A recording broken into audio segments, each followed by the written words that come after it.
Hello everyone, welcome back. I am Kris. This is the Muslim Lantern. Confident atheist attempts to make case against Islam, Muhammad Ali. I like this guy. I like just how he interacts with people. You click that thumbs up, subscribe to the channel, helps me out. You click on the thanks button, donate, request a video, your name sponsors that video. You can still request without donating, just takes a little more time. Okay, well, introduction sweet and short. Now, are you like religious for anything? I wouldn't say I'm religious, right? I do believe there's like some sort of creator. Okay. Started somewhere, right? I don't believe in like Christianity, Judaism. Sure. I don't know. Okay. What about prophets of God? What about this concept? Does it make sense to you? Like there are people sent by God. So tell us about that God that you're talking about. So I was kind of thinking about it from the logical perspective as like, sure, nothing can't come from something, right? So sure, someone must have created something yes, to be here. Yes. Like everything can't come from nothing. So I agree. Yes. That's my perspective. Yes. But then that's the rational perspective. Yes.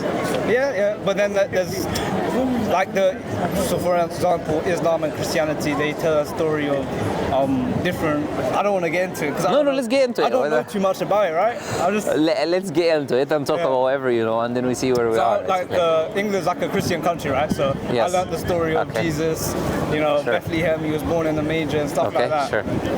Is England a Christian country? That's a good question to ask. Historically, it was a Christian. It was a Christian country, but now I would say it's a secular country. What are you saying? Like, I would say like the majority of people are non-religious. It's not just that the majority of people are culturally Christian, meaning that the churches are empty, people do not live by the tenets of Christianity, but the governmental system and institutions as well do not operate based on religious law.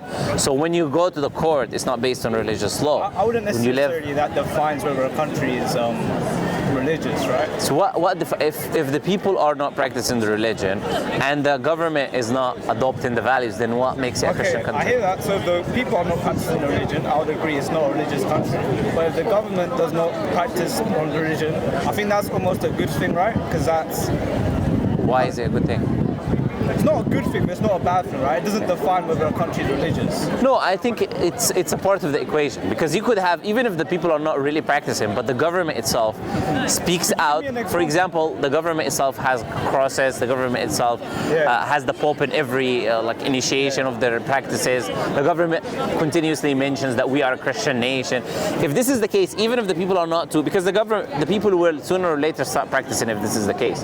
But you could call it still a Christian nation from that perspective. The government is proudly representative of their own faith. So it's a part of the equation. So you can have both, or at least one. But in this case, you have none. Okay. So that's why I'm asking you when you say it's a Christian country, from which perspective is it? So I was talking more from like education. They teach you those kind of stories. That was from my perspective. They teach you now, isn't it? They teach you all of this all religions together. It's been a while since I was in primary school. So right, that's what I'm telling you is different today. So now they teach you everything, right? And they don't necessarily tell you this is the truth and this is false. They just preach. And you have atheists actually teaching religious classes. Like they teach everything. You think that's the correct way to teach it? Like they should teach all religions? Well, I'm not a citizen of this country. I don't live here and I'm not a citizen. I prefer not to talk about my background. But I'm not a citizen of the country, nor do I live here. But I come here, I visit once in a while, right? But the point is, my perspective is what you should teach the people is the truth. That's what you should teach the people, right? So just like I don't teach when you are in like medical school or wherever it is, you're not going to just teach different theories if you know for a fact some of these medical theories are wrong and we already discovered them wrong and now we have the correct theory or the correct procedure. You're not going to teach the wrong procedure as well, right? You're going to teach only the correct procedure. So even when it comes to worldly things, since they teach only things which are correct, when it comes to the afterlife and truth, they should be doing the same. So what should be taught in schools is that which is true, but that also, as I said, is going to be reflective of what the government follows to an extent, because they will also have these laws on what is taught in schools and what is okay, what is not okay. Since this country has become a secular country, then it has become the case freedom of religion, freedom of speech or whatever, and an extension of that is that they in schools will teach you whatever you want to learn, do whatever you want to learn, study whatever you want to study, right? But anyways, that's not anyways that important. Coming back to where we were, whether this country is a Christian country or not. You wanted to get into Islam. I think you had something in mind you wanted to say, and then you said that. Yes. No, I kind of just, I think it's like a really important part of society, so I just wanted to learn about it. Islam. You think Islam? Islam, Christianity, just religion in general. Sure. But obviously Islam is a big part as well. Sure. So if we're operating from a logical standpoint, like you said, you cannot have something from nothing. You cannot have the universe from nothing. It has to come from something. Yeah. If something creates the universe, created us, is what we call God, essentially. Yeah. Then that God, if He created us, or if it created us, it gives us purpose. Okay. By definition, when you make something, you create Can we something. just go on to that? Sure. So I think creating something and giving it purpose is different, right? Okay. Can you tell me something that is created by someone, and that not that person is the one who decides the purpose of that thing? Think about anything that's created. Let's talk about humans, right? So if we talk about humans. No, humans are the contention that we're discussing, right? Yeah, because that's the best example, right? Okay, tell me, do you know why humans are created for, or they're not? But you don't know. I don't know why they're created, right? And Sure. I don't think that's an important question, to be honest. How is it not an important question? Why humans are created? That's The purpose of our existence, how is that not an important question? I think you find your purpose through your lived experience, right? That's a personal opinion. Like I said, the one who can determine that is the one who made you.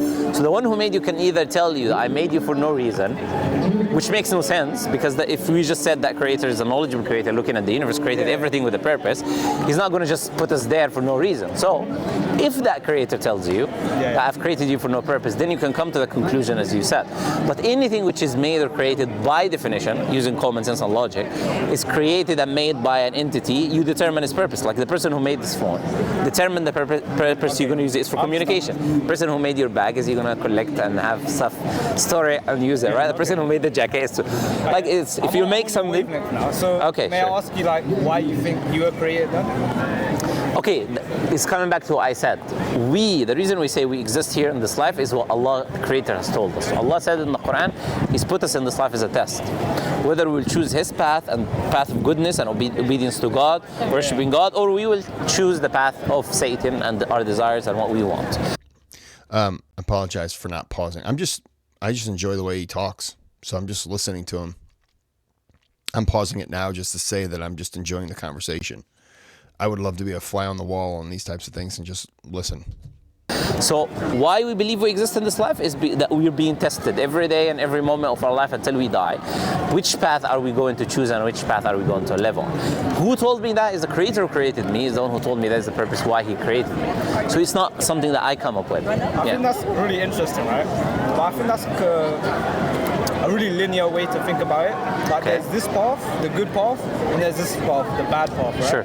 In my head, that doesn't make too much sense. I think that there Tell has me to why. be like for instance, could you tell me something where, so for instance, if you were drinking, right, drinking alcohol, that would be a choice you would make if you were going towards the wrong path, right? No, I'll ask you a foundation question that will respond to that. Okay. Where do you get your morals from? I think, so me personally, I would get from my lived experiences, also from my parents as well. I think that's where you get your morals from, yeah. You realize that's subjective. Morality is subjective, of course. No, you're making a claim now that you cannot substantiate. You believe it's subjective, but you cannot state that there is no objective morality out there, right? So No, I think... for you, morality is subjective, I agree, because you take it from your parents, you take it from your community, and that changes with time, so it makes it relative.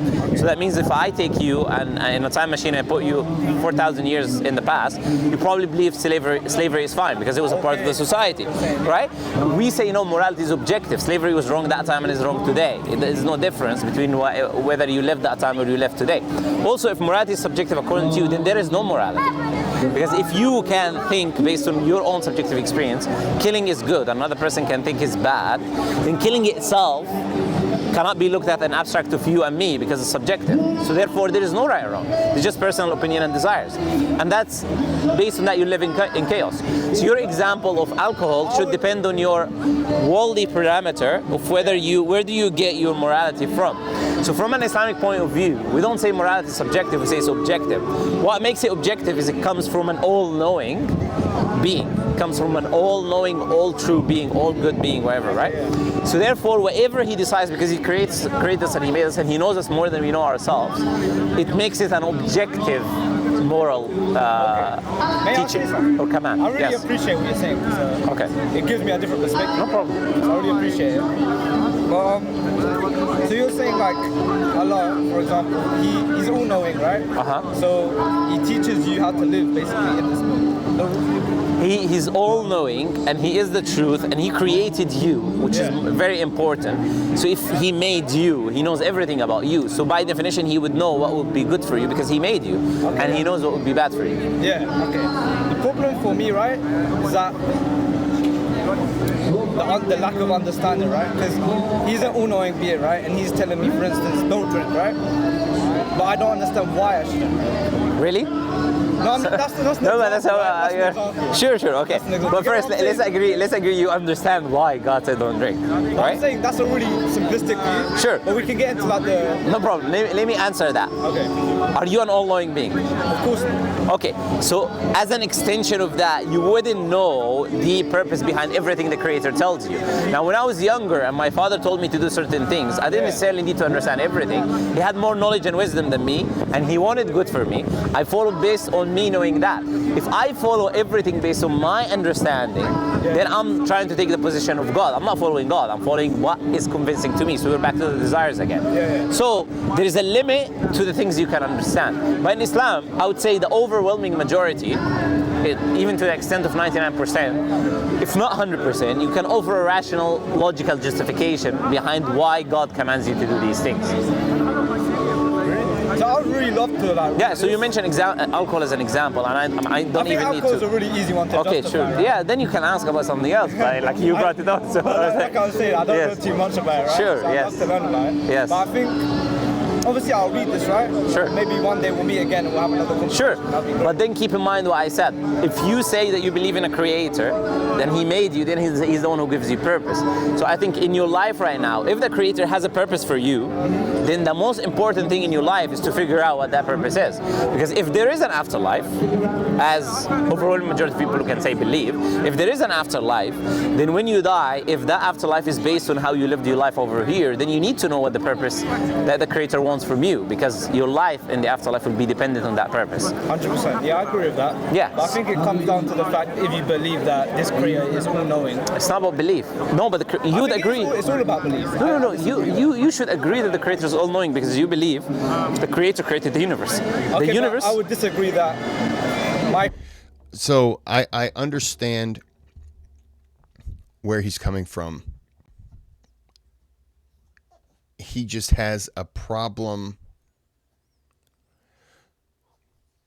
I think making that first step, his brain is fighting him on making. Stop. His brain is fighting him on making that first step of, okay,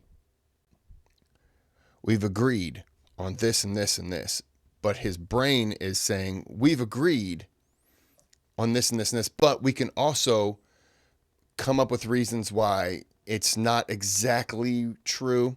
And he's fighting within himself, and I understand he's looking for somebody. But I don't think there's any answers he's going to give that will 100% satisfy this little section right here that goes into this little section right here. He's dipping a toe in, and he's not quite sure. And I understand. I get it. I get it. Creator is your creator basically Allah. There's one creator.